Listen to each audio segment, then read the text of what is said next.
de Kinshasa, de la République démocratique du Congo. Alors, j'ai l'honneur aujourd'hui de recevoir de très bons invités pour parler rien que la République démocratique du Congo. Alors, on va essayer un peu d'en discuter. C'est quoi la vision de la ville, province de Kinshasa?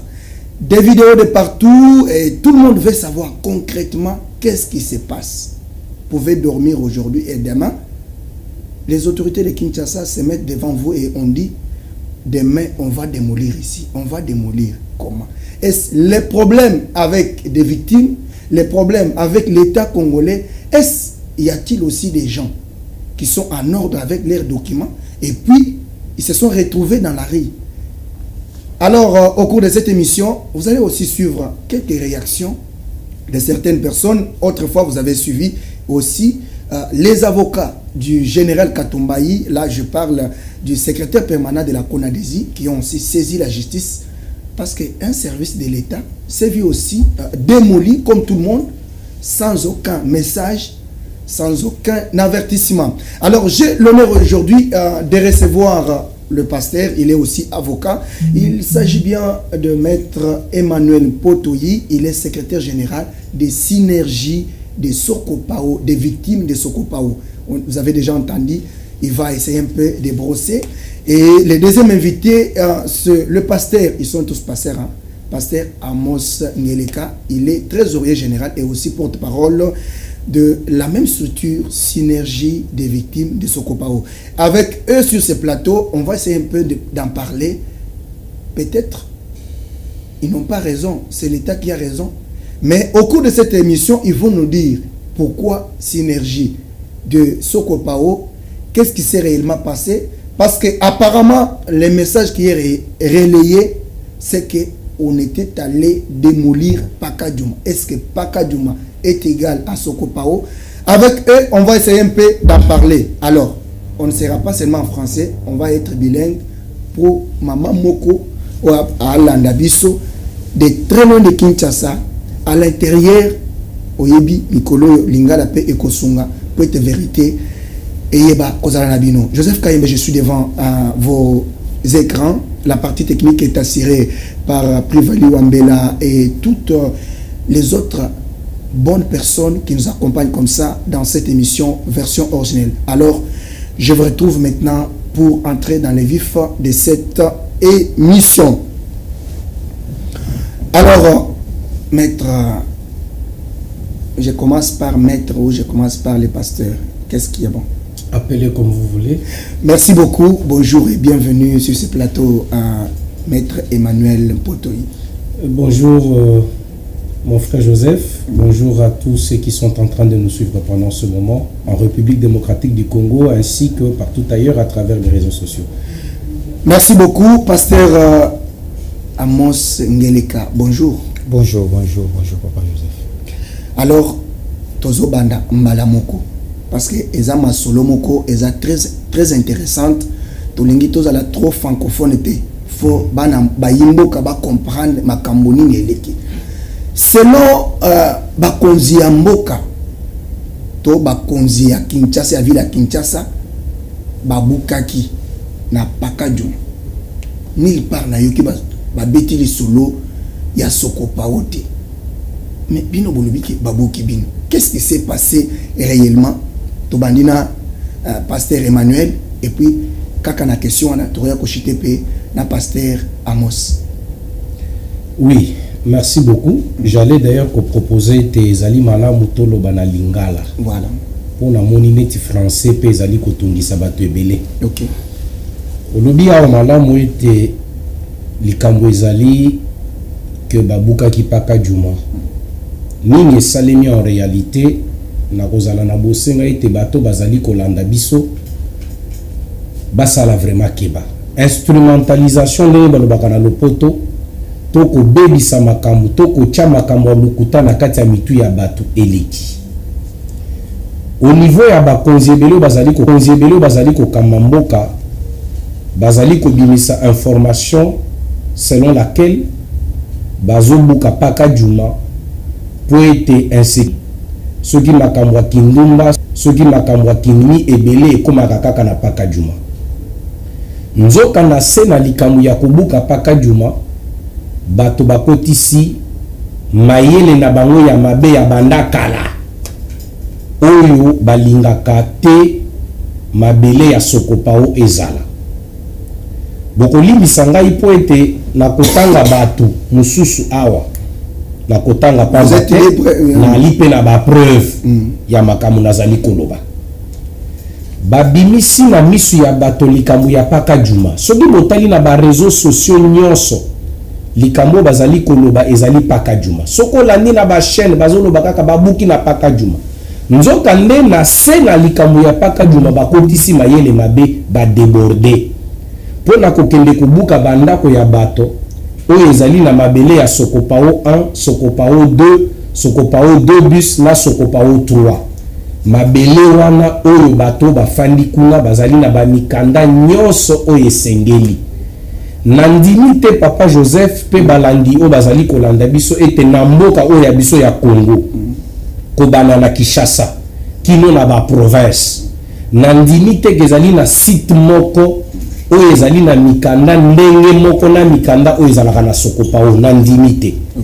parce que na sokopao ezali na arrêté ministériel moko te oyo okotuna oyo sokopao azangi sokopao azali na ba décision judiciaire 6 ba décision judiciaire ya TGI oyo ezali ko autoriser bato batonga na sokopao ezali ba décision judiciaire cour d'appel na ya Matete na ya Gombe ezali décision judiciaire ya conseil d'état na yebite soki ezali na site na mboko ya biso ya Congo oyo ekoki kozala na ba décision judiciaire modèle boye pe na ba arrêté ministériel kasi bato bazali na motema mabe oyo babundisaka sokopao mikolo nyonso bakoti na sima na likambo babengi ya paka juma po ete baya ko déborder ndenge bamesana kokota na bureau ya bakonzi na lukuta bakoti na lukuta o mabele ya onatra eboy na boy sokopao ezalaka mabele ya onatra te onatra ye moko pe ayebi ke mabele wana ezalaka ya yete po mikanda ya onatra ye moko akoma ezali.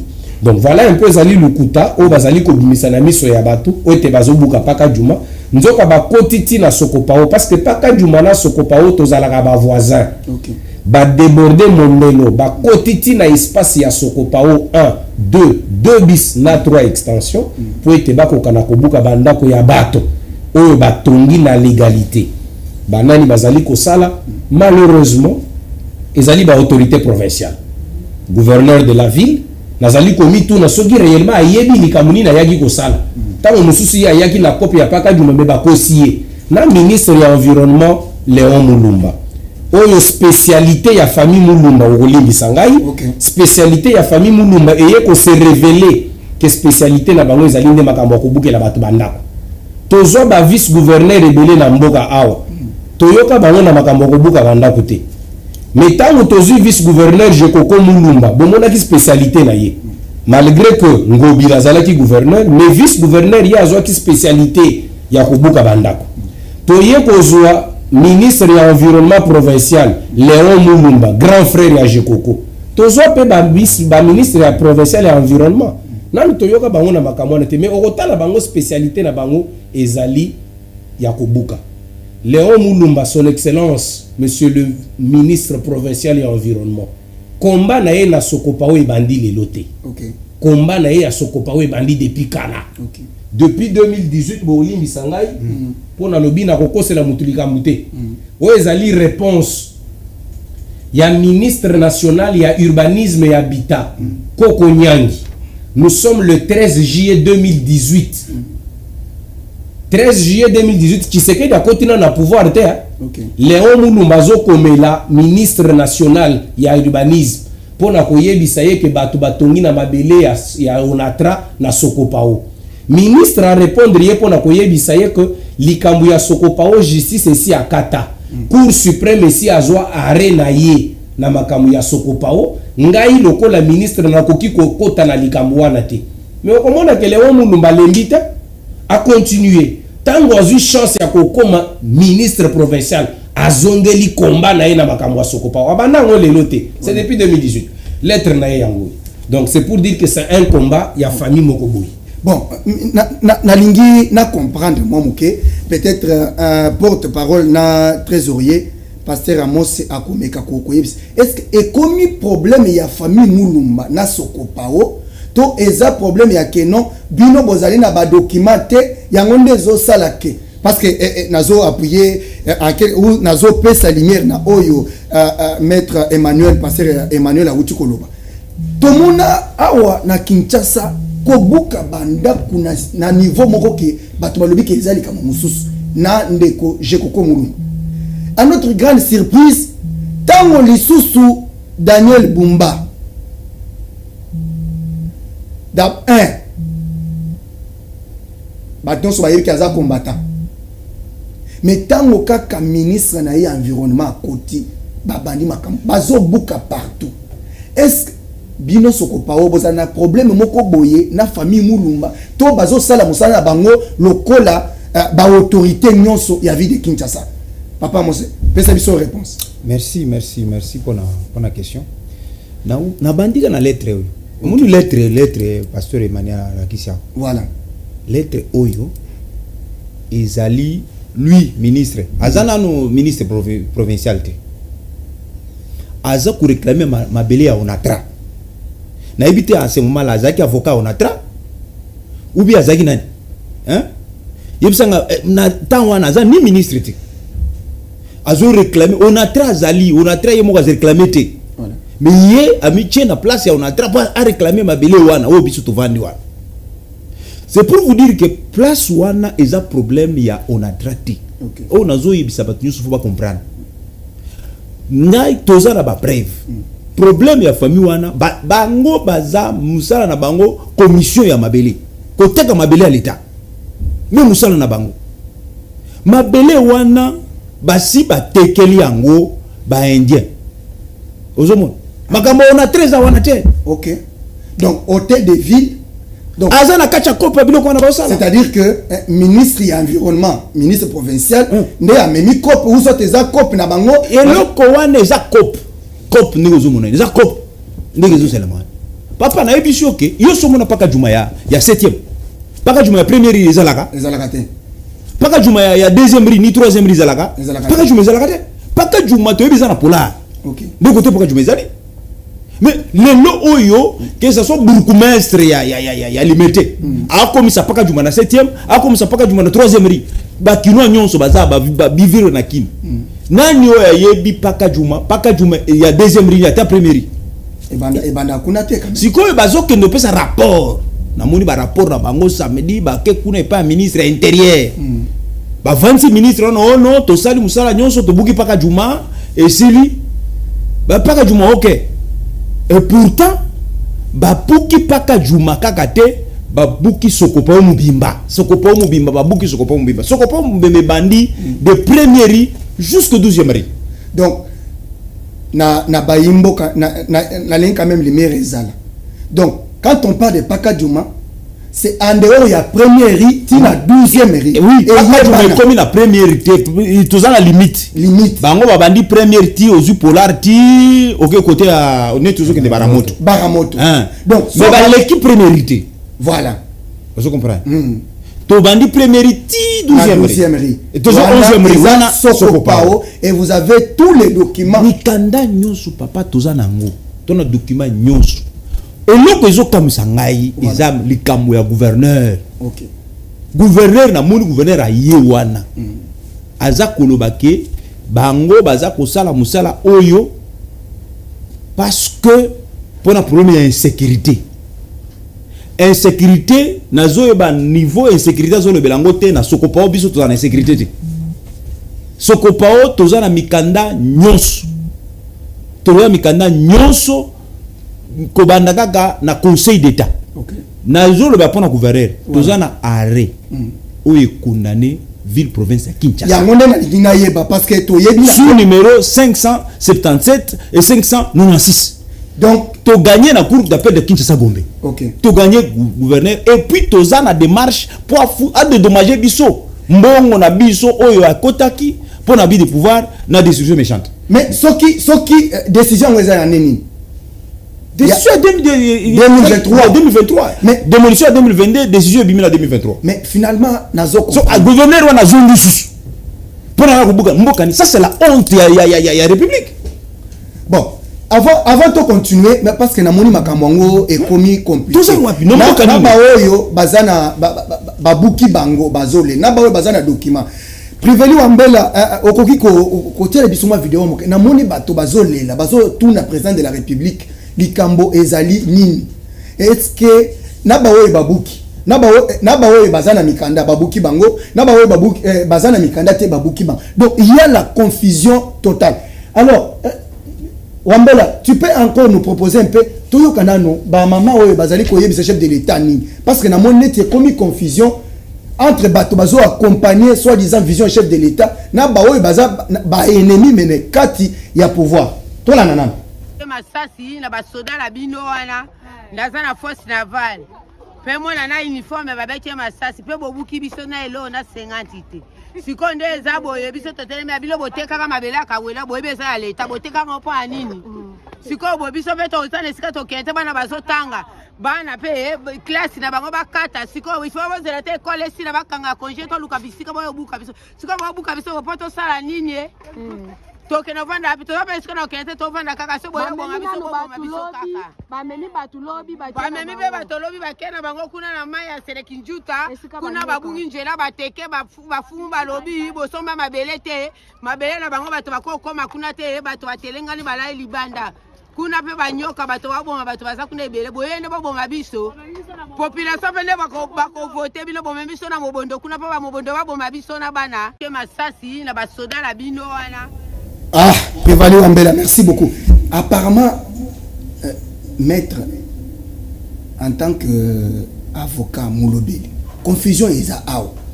Est-ce que beaucoup de ça quand même moins lumière pour tout comprendre que Baoui, Bazaya Pakadjuma, to Bazaya Sokopao. Et ce qui est aussi grave, parce que Pasteur Amos a outi Kolobao, si réellement Bozan a décision, bah condamner hôtel de ville à hauteur, je crois, ce qui a 300 000 on déjà, j'ai déjà animé une émission sur ça, etc. Comment est-ce que Kaka hôtel de ville, on justice ya mboka oy pour lesquels les chefs de l'État parlent chaque jour, bazo ya lisusu kobuka ka batu moko wana. Qu'est-ce qui s'est réellement passé, maître Emmanuel? Merci. Na kozonga muke na vidéo to utikolanda. Pe na lukuta ou bazo tambwisa. Malheureusement na ba journaliste mususu il paraîtrait baliesi bango bambongo pour dénaturer l'information. OK. Okomona ke na ba image belé zotambola na réseaux sociaux, bazo la kisaka ka ba image ya batol. OK. Banda ko babuki okomona bazo la kisaka ka batol pour concrétiser ko la kisaka ezali Pakadjuma.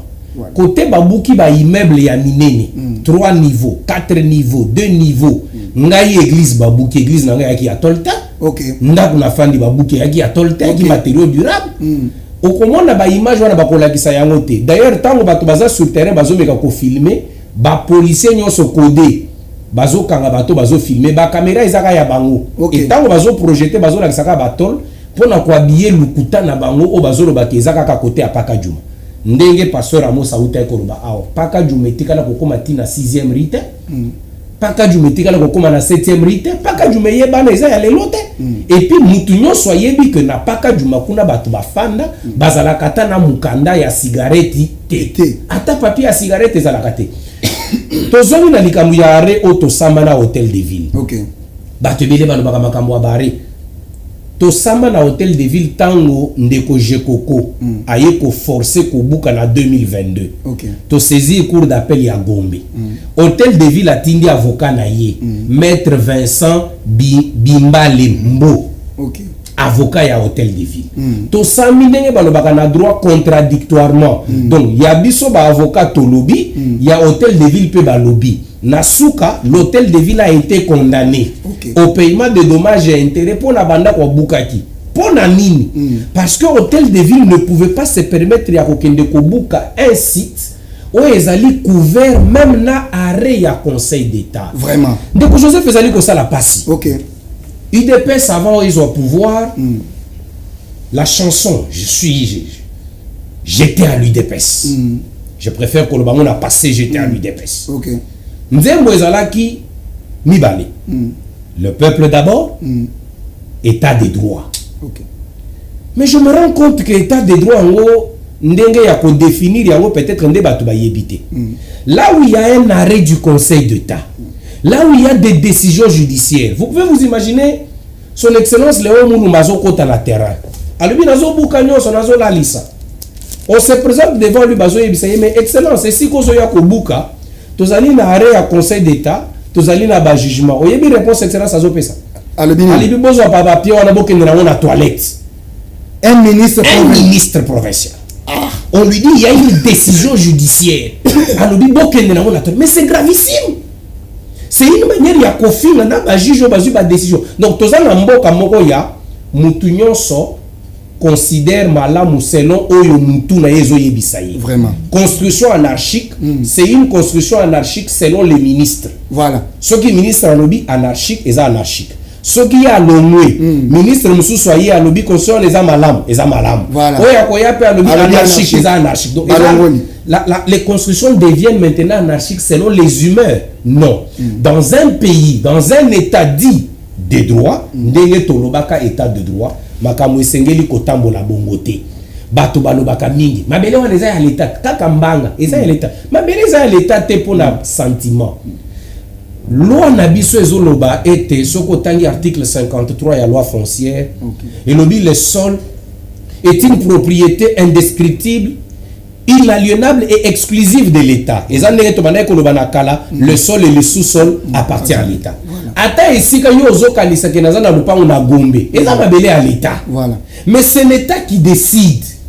À qui est-ce qu'il y a accordé droit de jouissance?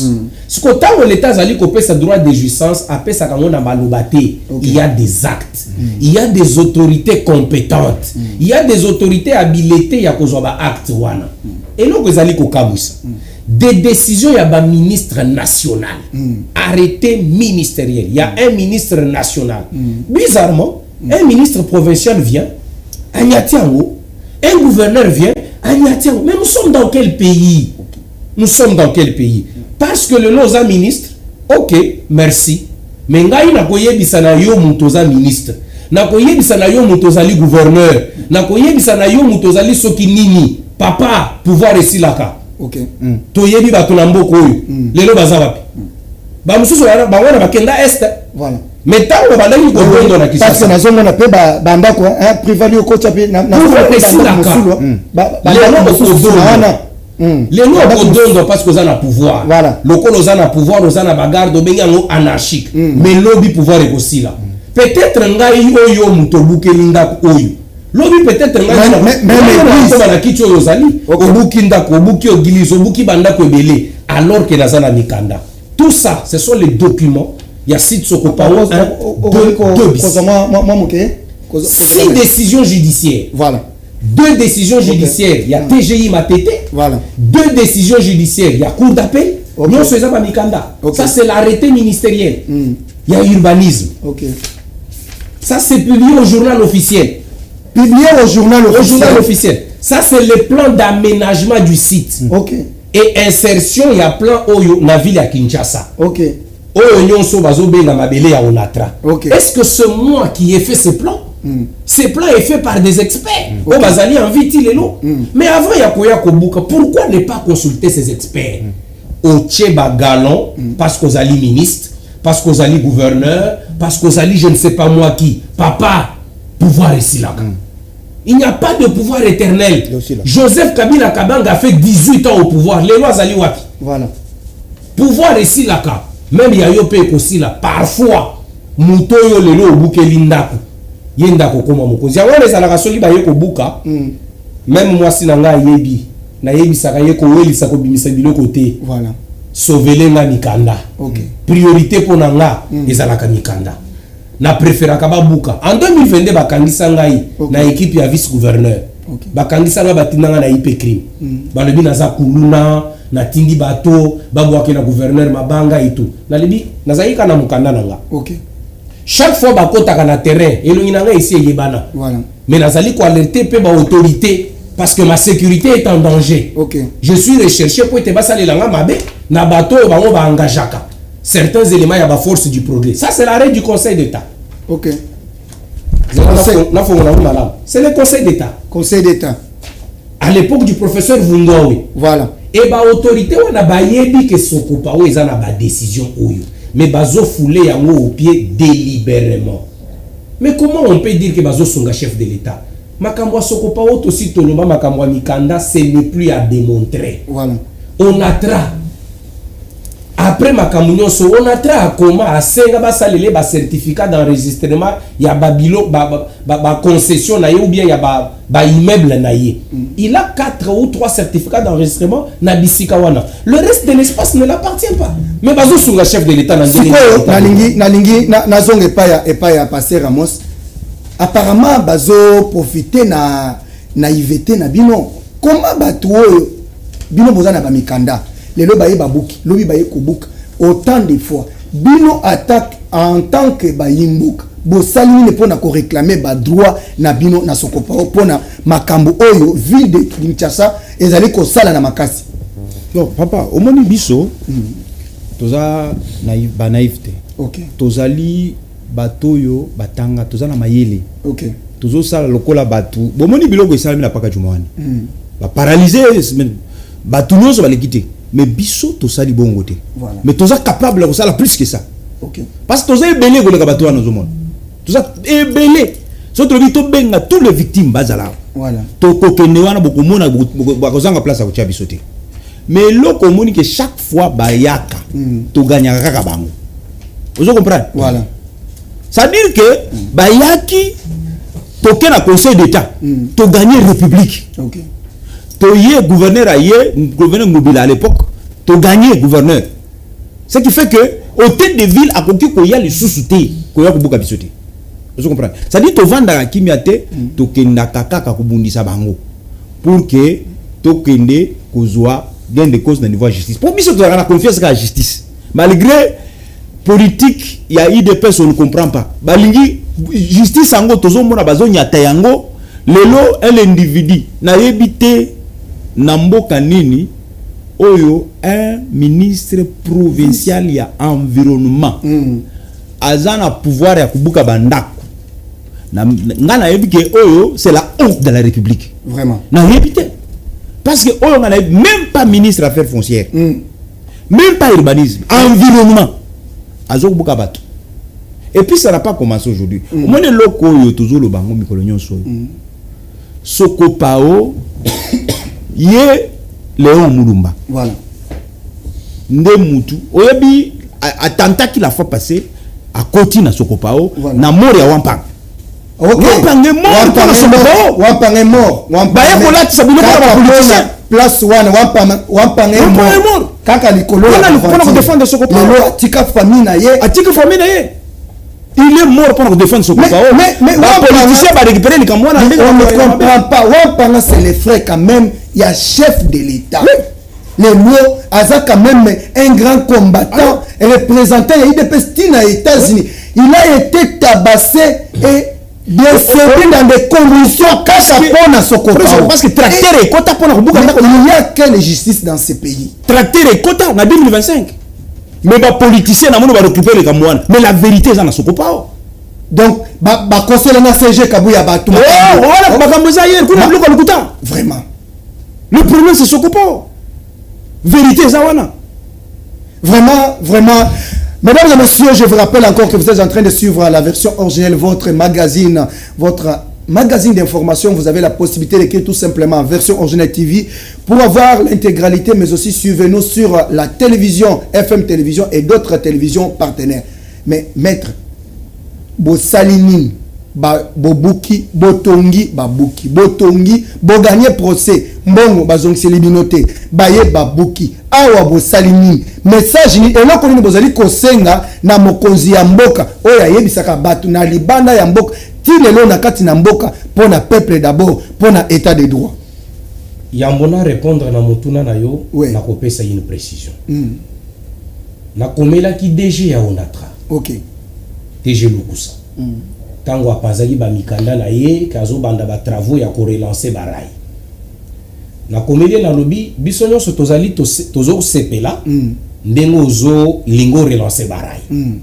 Parce que ba agent mosusu ya Onatra ba pays na ba mususu bazali kolia ba mbongo ya ba 100 000 ba 200 000 bazomema batu batonga ba hangar pembeni ya rail. Okay. Alors que biso esika nyonso rail eleki tozo respecter distance selon plan ya urbanisme na plan ya cadastre. Mais ba agent ya ONATRA na ba FRDC ba policier ba kengela kabara na ba policier ya SEC wana baliaka ba mbongo batu bazotonga ti pembeni ya rail. Siko bazokende kokanga ba photo wana pona kolakisa que ezali batu ya Sokopao. Déjà à répondre ngai. Alobi maître merci beaucoup na mukanda na yo mais nazo rappeler yo kaka ke yebisa ba client na yo que mabele ba fandi wana cette terre n'a jamais été désaffectée. Na répondant ye lisusu na lobi DG tant ozokota musala esengeli o s'informer. Très bien. C'est pour ça qu'il existe service babengaka ya archive. OK. Esengeli kotala na archive. Malheureusement mboka na biso ekufa. Tant mutu azokoma na pouvoir azotala na archive te. O ezali mukanda ya 7 décembre 1993. OK. Depuis 93. Depuis 93 mukanda ya PDG Katende Wanda ya Muledi. OK. Bao bayebiye. OK. C'est dans cette lettre que le PDG Katende Wanda ya Muledi a rétrocédé espace Tobengi à Sokopao 1, 2, 2 bis na 3. Okay. Il rétrocède la terre à l'État congolais. C'est bien écrit lotissement concession on a situé entre la première et la 12e rue d'unité. Donc, imaginaire. C'est la lettre de la rétrocession. Très bien. Et la rétrocession en droit vaut désaffectation. Très bien. Au-delà de ça, le maître Yoko Yakembe, à l'époque ministre, prend un arrêté de désaffectation. Toujours comme en 98, l'ONATRA a bandika kandenge basala ba manœuvre, c'est son jeu. Voilà. O ezali mukanda ya secrétaire général ya affaires foncières. Mukanda ya 4 mars 1998. Okay. C'est bien écrit en objet rétrocession et remise à la disposition concession ONATRA limitée. Okay. Ici, le CG précise bien au président délégué au Colim Sangay Sengeli Totanga parce que il dit monsieur le président délégué général, j'ai l'honneur de vous rappeler que suivant votre lettre numéro 1458 bar holding bar 93 du 7 décembre 93, vous avez demandé au cadastre de lotir tous les espaces verts situés entre la première et la 12e rue Lumété sans le préciser. Ainsi, votre lettre constituait en fait une rétrocession de cette concession à l'État conformément à la loi. C'est ça. Depuis 98. Paragraphe moko ya suka kunande zali ko sepelisanga mingi. Azo yebisa bien que voilà. Alors, vu que l'ONATRA n'avait pas trouvé son compte, il a commencé à bouder. OK. Après lotissement, l'ONATRA a commencé à bouder. Et pour ce faire, il a avancé des arguments en présentant des projets de modernisation et l'extension du chemin de fer. Alors que dans sa lettre susmentionnée, il était question de lotir tous les espaces verts.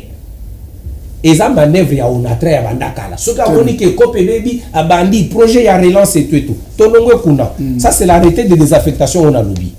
J'ai répondu au DG, malheureusement à Salinaye ce qui semble ce qui nini. Mais il me semble que parce que aux autres DG, il me semble que même le VPM y a transport Mokonzia ONATRA n'a jamais été informé qu'on allait détruire les maisons à Sokopa. Je parle bien de Sokopa. Oui, mais mboka na biso zotambola na balukuta ebele. C'est ainsi que les autorités ngana sengaka parfois. Au Hollande conseil des ministres boye, ba décision ezwami na kati ya conseil des ministres sans vérification. Très bien. Réalité eza ebele libanda.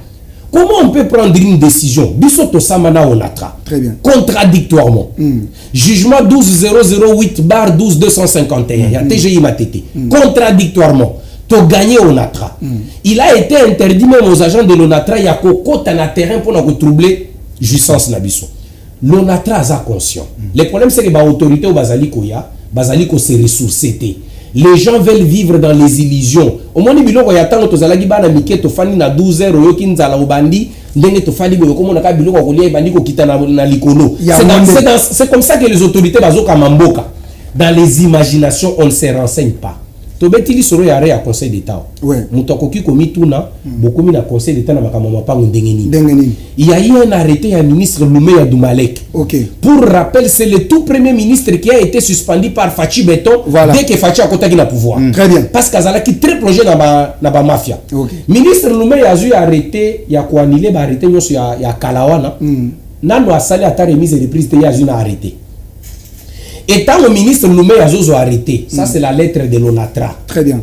Na baja ya ONATRA na DG, bo se renseignaka. C'est la lettre numéro 47 bar SCTP bar tiré DG bar DI bar JUR 2018 du 12 janvier 2018. Le DG à l'époque c'est Daniel Mukoko Samba. Ok. Actuel ministre de l'économie, je crois. Oui, de l'économie. A combien le gouverneur pour lui dire quoi? Voilà. Démolition des sites Sokopao en exécution de l'arrêté ministériel numéro 97 bar du 15 novembre 2017. Arrêté à Loumeya wana. Voilà. Loumeya lobaki ke na annulé ba arrêté nyoso ya kala, na zuma bele ya Sokopao, na zongiseli ONATRA. Mbala moko ONATRA komeli gouverneur. Ok. Nazotanga pour français eza phrase muke. Voilà. Excellence, nous référons au terme de l'arrêté ministériel suscité de son Excellence Monsieur le ministre des Affaires foncières. Nous faisons le devoir d'approcher votre autorité pour que toutes les dispositions soient prises au fin de procéder à la démolition de toutes les constructions érigées sur ces sites en vue de la récupération des espaces relevant du domaine public de l'État concédés à la SCTP aux fins de l'exploitation ferroviaire. À cet effet, nous vous prions, Votre Excellence, de bien vouloir nous communiquer toutes les modalités. Alors, le ministre Loumeya a arrêté, Tosengio, Tokende Kobuka Bandako. Très bien. Si on arrêté Oyo ONATRA Senga qui a Kende Kobuka Nango Bandako. Voilà. Il y a un des conseils d'État à annuler. Ok. Aujourd'hui, l'ONATRA réclame les espaces en vertu de quoi? Arrêté Oyo ONATRA, on a eu chance. Na diembela na arrêté Oyo. Très bien. Pour que na senga mabele. Arrêté on a conseil d'état yé a cassé yango. Lelo ONATRA a réclamé mabele sur base de quoi? Et puis azo que le mabele est dans le domaine public. Ce qui est faux. Voilà. Ça c'est la lettre du secrétaire général à l'urbanisme. Du 31 mai 2017. Ok. Notifiant l'arrêté ministériel. Bazo notifié yango na chef ya service il y a urbanisme. Très bien. Il dit, j'ai l'honneur de vous notifier l'arrêté ministériel en référence concerne pris par son Excellence Monsieur le ministre de l'Urbanisme et Habitat portant approbation du plan particulier d'aménagement du site Sokopao 1, 2, 2 bis et 3 en faveur des victimes de la démolition. Très bien. Dans la commune délimitée. Les sites Sokopao et Zaya Batugnon sauté. C'est un site qui appartient aux anciennes victimes de la démolition. Très bien. Le dernier paragraphe. À cet effet, monsieur le directeur chef des services de l'urbanisme, qui me lit en copie, je vous prie de retirer du patrimoine des inventaires du domaine privé de l'État les 10 terrains. C'était dans le domaine privé. Ce n'est pas dans le domaine public comme le DG de l'ONATRA pense. Très bien. Mais finalement, Mokoyo, nous comprendre. Nous sommes dans un pays vraiment où chacun se réveille, il fait ce qui lui dicte sa tête. Et ce sont des gens comme ça qui disent qu'ils aident le chef de l'État. Chef de l'État, pour le chef de l'État est entouré de flatteurs. Mais le copé ça la passe. Fachi beto ango ya biso. Ata yoki bato bazoli la ndenge tozoli la boy. Ya fa na ra on dirait muto yoki le côté. Une année, 2 ans. Ce qu'on va réagir après 15 ans. Président de la République. Des familles passent nuit dehors avec les décisions judiciaires. C'est une honte pour la République. Biloko ezali ko sale mekendaka na ba réseaux sociaux. Même le monde extérieur le voit. Très bien. Quand un ministre provincial peut dire bozo ba décision judiciaire on a bokene na la toilette. Vraiment. Dans un pays soutenir Maloba Yamkonziamboka que nous avons un problème de justice. Dans un pays qui consacre la séparation de pouvoir. Très bien. Le pouvoir législatif, le pouvoir exécutif, le pouvoir judiciaire. Très bien. Mais ici, on a quelqu'un qui relève du pouvoir exécutif, très bien, qui foule aux pieds les décisions judiciaires. Nous sommes dans quel pays? Les hauts magistrats Monsieur le procureur général près la cour de cassation, il y a flagrance à Sokopao. Très bien. Vous attendez quoi pour vous saisir? Est-ce qu'il faut que Kakato Komelayo, il y a flagrance. Batu ya Sokopao, ils ont des décisions judiciaires. Ils ont même l'arrêt du Conseil d'État. Très bien. Monsieur le procureur général près la cour de cassation, monsieur le conseiller spécial du chef de l'État en matière de la sécurité, il y a flagrance à Sokopao. Très bien. Saisissez-vous parce que la sécurité est en péril. Vraiment, merci beaucoup, mesdames et messieurs. Vous êtes en train de suivre la version originelle, votre magazine qui vous donne toute l'actualité. Sikoyo, Pasteur Amos, question nanga ezali. Boko continuer kaka koya na média. To boko zonga lisus ou soit bozonga déjà na justice wana. Pona kotuna bango ke bino batu bo pesa biso décision. Bino batu boloba ke hôtel de ville il faut a dédommager biso na 2023. Lelo 2026 de bi ba yeko buka lisus. Bo sali nini na minute to sali kolo. Bon, biso to kolemba te. Très bien. To lemba te. Kolembi pété. To fundi l'état. Très bien. To fundi le mulumba. Mais to fundi. To fundi parce que voilà. Bango bana système moko boye. Bazalaka aza ministre pour ayebi ke aza na immunité na ye ba ya kusimba été. Très bien. Et puis tant boye bo condamner de gouverneur l'état fout en bon. Mais to moni ke non to kokende ka ne wana te. Très bien. To moni faut to funda payer. Très bien. Yépé hein. To samba na famille wana parce que je comprends to lembi. Très bien. So que eza yayate eza leki. Qu'est-ce que très bien. Tout le monde que problème toi dans la famille wana. OK. D'où il faut to samba na bango, to samba na bango. Ba koya na justice to samba na bango. Non, parce que ça va condamner bango, va condamner l'état kakate parce que l'état va condamner trop. Très bien. L'état va condamner toujours la minute to luka mbongo na biso. O ba ndai ndako na ngaba buki. O muna ndako. Na moni c'est plusieurs fois on a toujours deuxième fois ba buki ndako. Babuki bandako wana l'état tozo la ndambongo na biso l'état jusque là l'état non fouti à 2023 té siko bango bandi pour na minicho yo bakoti l'état na nyongo pour l'état afuta biso mbongo bango za libre to monite to kotika bango liberté il faut bango pe to samba na bango très bien baya ko yebisa biso na justice nyongo nini biso to defait pas na bango pour baya ko zo mabele na biso vraiment to samba na bango ba imboka donc très bien.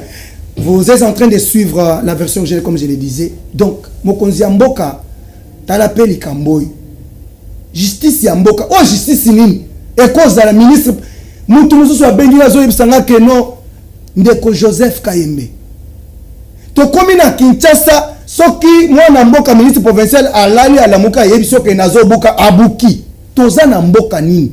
Et na Sokopao il fallait à la Kisabino document ni ezo pesa ye ningisa ezo pesa ye autorisation ya koboka. Alors toza sikoyo na suka ya émission na kanisi ke yango na sengi na VPM ya intérieur mwana mboka Shabani osali musala malam eza pour la première fois VPM ya intérieur aza la reconduit kokota makambu ya aventure te pardon.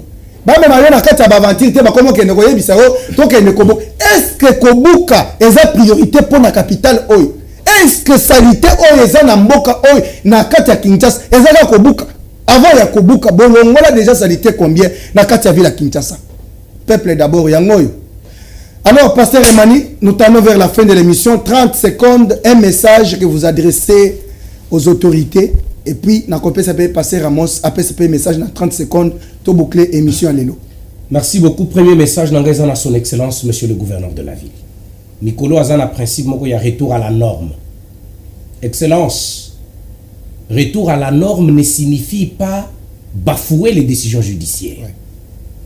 Ouais. Retour à la norme ne signifie pas fouler aux pieds la décision du gouvernement central. Retournons réellement à la norme. Retourner à la norme, c'est respecter les textes. C'est pas dire ma beleza ya onatra, kakana monoko. Même l'onatra elle-même en tant que société est incapable de bénéficier les documents ou les autres qui savent ma beleza yaye. Très bien. Son Excellence, Monsieur le Président de la République, pour yon des garants, il y a fonctionnement na nyonso. Et sengeli okota makambu oyo. Bizarrement, gouverneur, je crois qu'il y a UDPS. Oui, oui. Ministre provincial et environnement chargé à Bouka Bouka, je crois que UDPS, sauf erreur de ma part. Son Excellence VPM intérieur, UDPS. Oui, il y a pouvoir à Kalaba. Première ministre, Excellence Madame la Première ministre, UDPS, il paraîtrait. Biso na Sokopao, comme moi je koko munu mbesila kana munorote, totanga kaye kaka poto yebi kopo ezana se, yepe UDPS. Or, c'est l'UDPS qui nous avait promis l'état de droit. Très bien. Tozo kende wapi. L'état de droit, est-ce l'état des hommes forts ou est-ce l'état où on respecte les décisions judiciaires? Le chef de l'État disait justice, justice. Oui, le problème n'est pas seulement les magistrats qui rendent les décisions judiciaires. Très bien.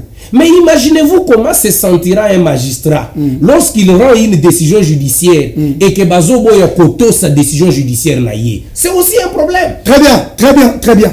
30 secondes, pasteur Amos. Merci, merci. Message. Merci, Papa Joseph. Message de Nazaka, le ministre de l'Intérieur. Ok. Ministre de l'Intérieur, il faut y que Sokopao n'est pas Pakadjouma. Très bien. Hein? Pakadjouma a la première rité. Ok. Pakadjouma a la deuxième rité. Pakadjouma a la septième rité. Pakadjouma a la Kota Polar. Ok, type Baramoto. Ok. Et là, on a dit que l'Ukuta ou le Baké Koko Saye. Baïbi Saye que tout bouki kaka na Pakadjouma, c'est un mensonge. Très bien. To sengi na autorité ba kitana Sokopao. Très bien. Biso za libanda basa l'enquête ba parquet ezalia ba parquet bozo sani musani. Très bien. Hein ba kitana Sokopao ba mona toza libanda biso tozali na bandako toza libanda na minicho toza na Sokopao te. Deuxième des choses n'engina lo. Sokopao eza na problème ya limite à biso na Sokopao te. Parce que Sokopao a déjà été désaffecté. Okay. Lorsqu'il y a des affectations, il y a des limitations. C'est-à-dire toza na problème ya o ya côté pas moningate. Alors problème la biso ba autorité na minicho. Hein? Ok. Il faut remettre biso na ba droit na biso. Merci beaucoup. Biso, c'est-à-dire banda qu'on a biso lali, il faut dédommager biso. Très bien. Très bien. Pasteur Emmanuel, vous voulez ajouter quelque chose? Un petit mot que les autorités se saisissent. VPM intérieur, son excellence madame la vice-ministre de l'Intérieur, va associer tous les services compétents. Cadastre, urbanisme, va quitter sur terrain, va à la plan, va à la kédi les documents, va délimiter une fois pour toutes avec ONATRA. S'il faut ONATRA, à la borne, s'il faut ONATRA, à la clôture. À la clôture, article la moupanzi na yé, tous à la moupanzi na biso conformément au texte et aux décisions judiciaires. Merci beaucoup, mesdames et messieurs. Ça a été un réel plaisir de présenter cette version originelle avec l'avocat maître Emmanuel Mpotoyi, pasteur bien sûr, et aussi pasteur Amos qui est trésorier, mais aussi porte-parole. Il y a ba victime, il y a Sokopao. Tolobi Boye, Kinshasa et Zambo Kanabiso Nyonso. Tolobi Boye, RDC et Zambo Kanabiso Nyonso.